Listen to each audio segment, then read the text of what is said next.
If you've already bought your Monstera as a single stem, there's only a couple things that you need to do to maximize your success and grow this plant as big and as fast as possible. Ensure your Monstera is getting as much sun as possible without giving it sunburn. The amount of light intensity that you're going to get in a window is going to look something like this.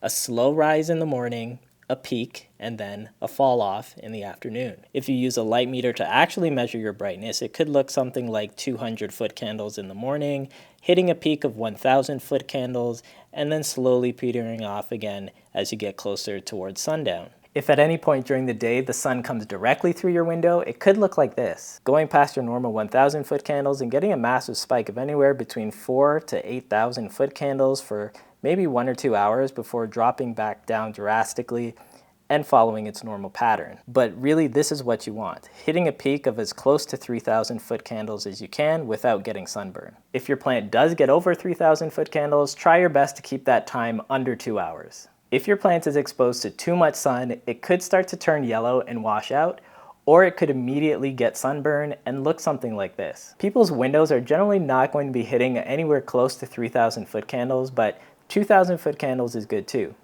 And 1,000 foot candles is good too. Even 500 foot candles is still pretty good. Just remember, more light equals faster and larger growth. Smaller plants can handle less sun exposure, larger plants can handle more sun exposure. Always adjust your plant slowly to more light and use a light meter so that you actually know how much sun exposure your plants are really getting. You can use your light meter to compare different windows and actually maximize how much light that your plant can get. If your plant is in a high light spot, you can actually change your soil from the store right away. Monsteras prefer soil mixes that do not hold a lot of moisture. The key is to have a fast, wet, and dry cycle. A basic mix that you could try is 1 part soil, 1 part orchid bark, and 1 part perlite. If you use less potting soil, your plant will dry out faster and you'll have to water it more frequently. If you use more soil, it will hold on to moisture for much longer and you'll want to water your plant less frequent. The key thing here is to use at least some amendments in your soil, which will create more air pockets and have better drainage. You can always check your soil with a wooden stick to see how long it takes to dry out. That way you'll know when you can water your plant next. Dry stick, dry plant, wet stick, wet plant. I think that you should stake your Monstera early on, and you can do this by finding the back side of your plant. Finding the back of your plant is mostly about understanding where the aerial roots are in your plant and where they mostly come from along the stem of your Monstera. I do have much more detailed explainer videos that I will link at the end of this video and in the description down below. Always stake your plant with something wide and sturdy, something that can reach all the way down to the bottom of your plant. Consider a wooden stake or a PVC pipe. Avoid these unstable, stackable coco coir supports, and remember that large form Monstera deliciosas do not need moss poles. Fertilizing your plants is extremely important, and I know it can feel a little bit intimidating or scary at first, but I promise I will simplify it for you. If you're living in North America and you go somewhere like Walmart or any department store that's not really specializing in gardening or plants, for the most part, you'll see Miracle-Gro. And for the most part, you can grab absolutely anything off the shelf. For indoor houseplants in pots, you'll have an advantage using something that is not organic. Anything that says concentrate or water soluble can give you a hint to know that it is not organic. Usually on the back, there's a difference between watering plants in the garden and watering houseplants in pots. And the section for houseplants says, mix 5 milliliters or 1 teaspoon in 4 liters or 1 gallon of water. And because I like to save time, I bought this Pipator that tells me in milliliters the exact measurement every time.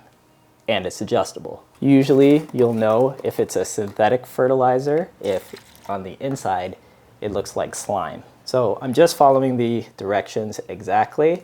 I'm taking what I need out of my concentrate and putting it into the 4 liters of water. And considering how much actually went in here, this is going to last for a very long time. The next question is, how often should I be using this fertilizer on my plants? Well, it says that in the instructions too.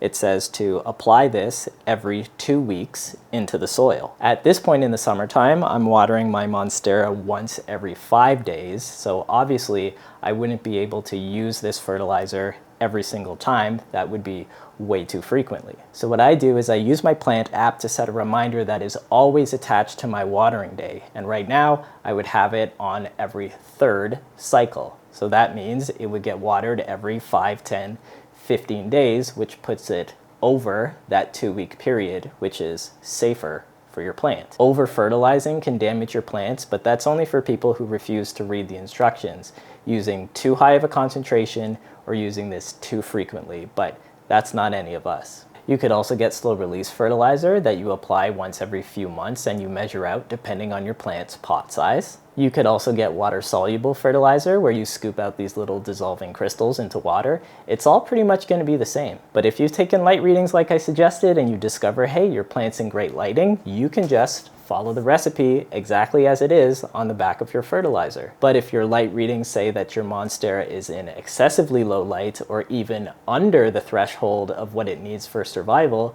you can consider diluting your fertilizer even more or just not fertilizing at all until you fix your light issue. Because remember, we only fertilize healthy plants. And you see these little numbers on the front? You could just ignore those completely. I'm not worried about it. I'm not worried about any of this. I finally have to repot my variegated Monstera Maryland, and generally when you're repotting, you should be following these 2 rules. Number 1, move up 1 to 2 inches in pot size. And number 2, you should repot when the roots are filling out upwards of 80% of the whole root mass of the pot. Now, with anything in indoor houseplants, rules are meant to be ignored depending on how much light exposure your plants are actually getting. In high light situations, you can ignore most of those rules, repotting into larger pot sizes or repotting earlier than your pot filling out up to 80%, but please make sure that you do know your light score to ensure that you're not putting your plant in danger by repotting any earlier. Easiest technique is to just lay the plant down flat and push on the sides to get it loose. Now, obviously, this only works with plants that are in plastic pots, but in terracotta, I generally have to use a yank and pull technique. If roots are coming out of the bottom, that's completely fine. I generally have to push on the bottom a little bit and then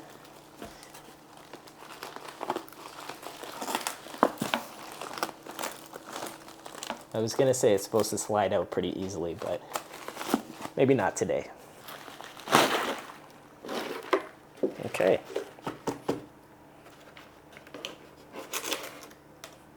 So I would consider this as waiting a little bit too long. I'm starting to get into the ramen noodle zone. I'd say this is about 90 to 95% filled up, so maybe 2 to 3 months ago I would have been okay with repotting this into a larger size. So this is my next largest pot size, similar height, but much bigger in diameter. Always layer 1 to 2 inches of soil at the bottom of your pot. Before you completely commit to putting your plant in your pot, I always like to double check to make sure that the layer of the soil isn't coming up over and above the lips of the pot. People have been asking me a lot, how do my Monsteras stay upright without falling over, because my pot sizes seem so small compared to the plant being so large. Other than the answer that I'm just really good at balancing things, what you want to do is you want to angle the stake of your Monstera back a little bit. So like this, for example. This is because as the plant gets larger and larger, the leaves will come out farther and farther in this direction. So leaning the plant backwards will create a counterbalance, which will help even the whole plant out so that it's not falling over, or especially worse, getting pulled forward. Not only does it look bad, it just sends the weight off and they fall over constantly. So once my plant is balanced like this, I can fill in the rest of the soil. If you're repotting your Monsteras in a smaller size pot, one of the things that you may want to do is get chopsticks or some kind of utensil to poke in the soils around the edges of the pot so it's not creating any huge gaps or air pockets that will dry out some of the roots inside your plant. I'm starting to run a little bit low on my pre-mixed soil, so I'm gonna add more potting soil to it. This brand that I use is ProMixed HP. It's high porosity potting soil, and it's really great because it does come with a lot of extra perlite. So I'm really serious when I say that light is about 90% of your success. If you get bogged down in that last 10%, and a part of that is soil, you can actually miss a huge component that will make your plant really thrive and really healthy. Once you've sorted out your plant's light and you're ensuring that it has a high light score, you'll start to realize that your plant can be pretty much in whatever kind of soil you want. It can be the lowest quality with very few amendments. Your plant will still do great if it has enough light. And make sure you remember to never just repot your Monstera and leave it in dry soil. You should always be watering it thoroughly as soon as you're done repotting it. Place your plant back in its high light space, and then it's gonna keep thriving. Assuming your plant doesn't get killed by pests, if you can follow these steps, it will guarantee that your plant will get larger and you'll get those fenestrations that you're looking for. If you need more detailed instructions on how to find the back of your plant, you can check out this video here, or you can get more tips and information about the Monstera deliciosa by clicking on my Monstera Essentials playlist. See you next time.